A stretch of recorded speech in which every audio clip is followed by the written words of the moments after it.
이 시간 생터 성경사역원 어성경 읽어진의 전문 강사이신 함안 우리교회 배명옥 사모와 함께합니다. 성경이 읽어지는 주님 나라 임하네. 안녕하세요. 지난 시간에 학교 과학 시간에 배우고 있는 기원론들의 문제점들을 과학적으로 접근하여 살펴보았습니다. 이 이론들은 법칙이 아니라 가설입니다. 가설과 법칙의 차이는 무엇일까요? 가설은 증명되지 않은 이론이고 법칙은 증명된 필연적인 규칙을 말합니다. 학교에서 배우는 기원론은 모두 가설이에요. 그런데 사회적 분위기는 진화론을 가설이 아닌 법칙으로 인식하는 상황이랍니다.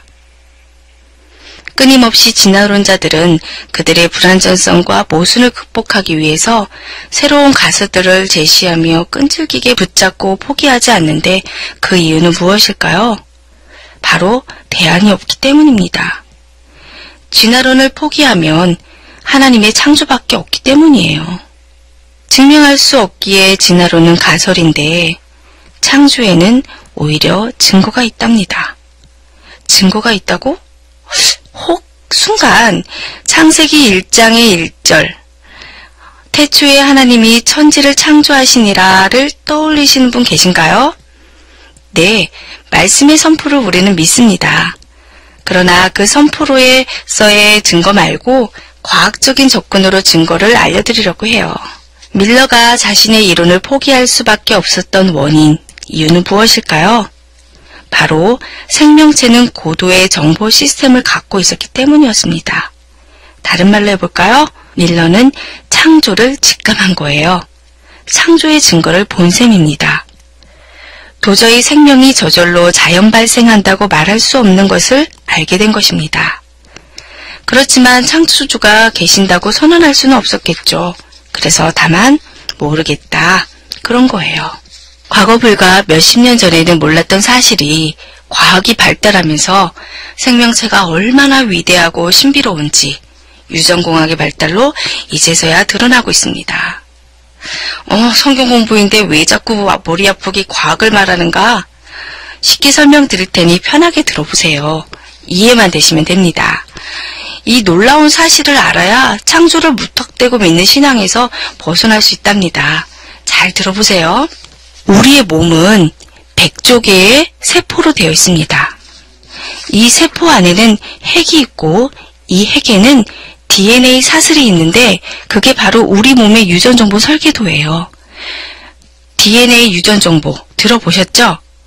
모든 생명체에는 이 DNA 유전정보가 있어요.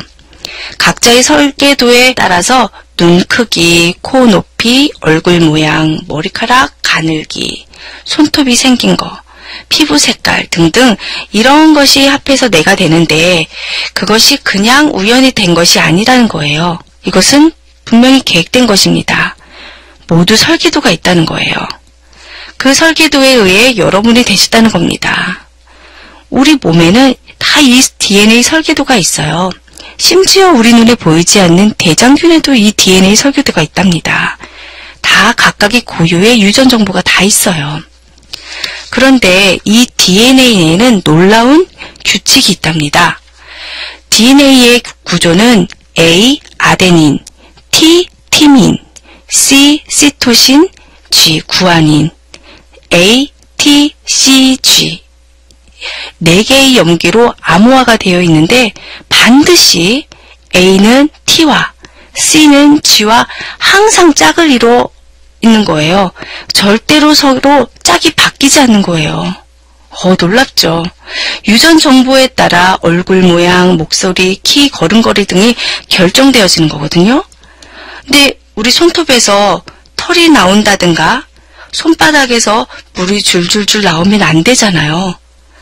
그동안 우리가 당연하게 여겼던 우리 몸의 시스템이 DNA에 의해서 지금도 움직이고 있는 것이랍니다. 그리고 DNA의 길이는 세포 한 개당 1.5m라고 해요. 그런데 우리 몸 안에는 세포가 100조 개 있다고 했죠. 이 100조 개의 세포 전체 DNA를 연결해 보면 세상에 지구가 태양을 여러 번 왕복할 수 있는 길이라고 해요. 지금 이 타이밍에 놀라지 않으신다면 문제 있으신 거 아시죠? 이왕 머리 아픈 김에 조금 더 설명드릴게요. RNA라고 들어보셨을 거예요. 이 RNA에 의해서 DNA가 자기 복제가 가능해집니다.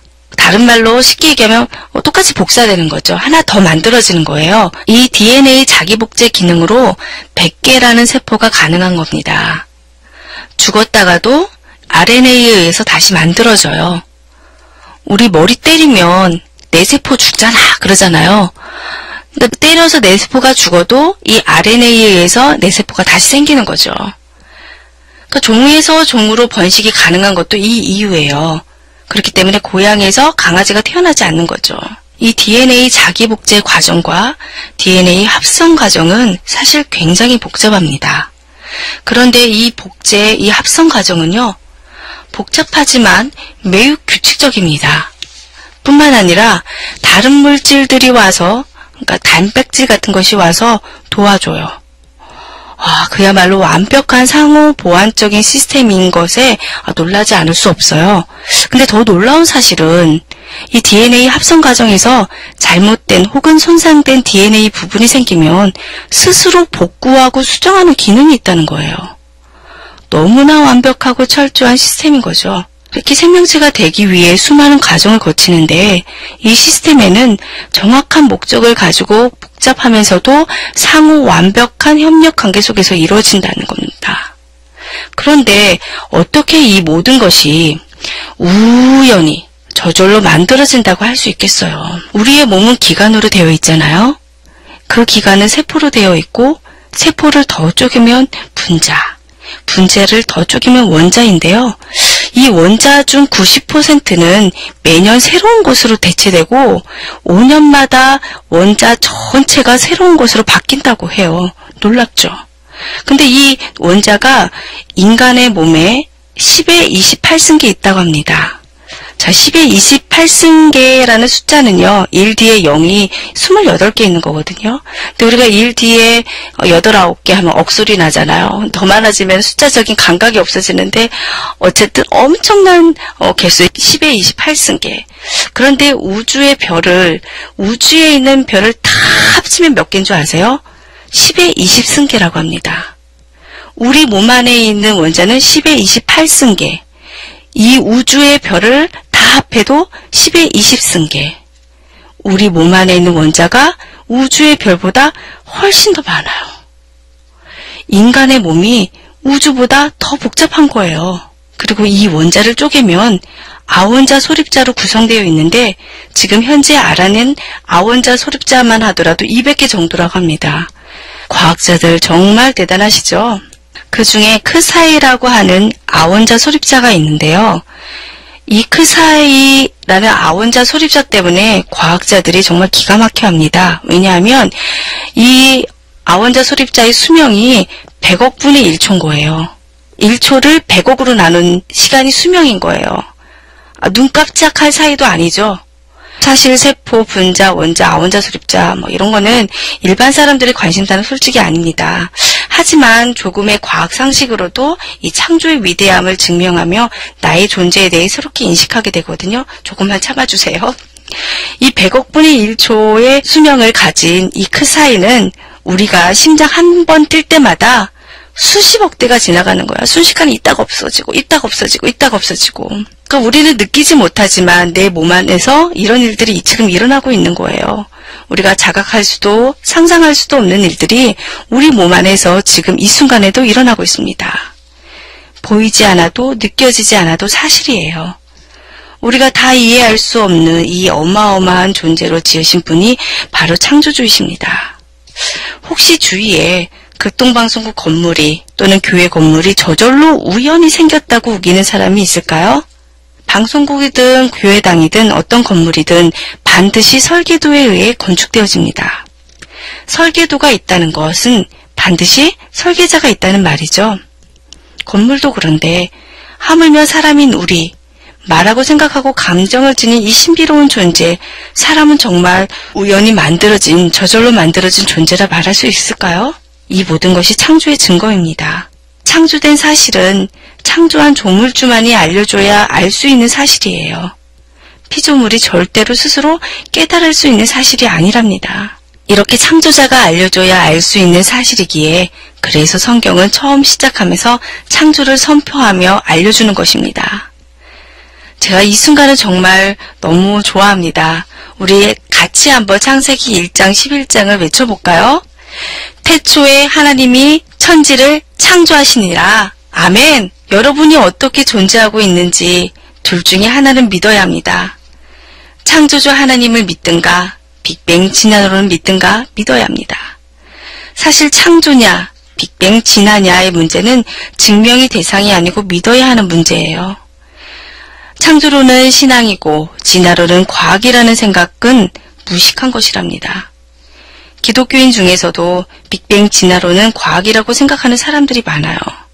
학교 교육으로 철저히 왜곡된 결과입니다. 신앙 따로 과학 따로가 아니랍니다. 둘 다 신앙의 대상이에요. 창조냐 진화냐.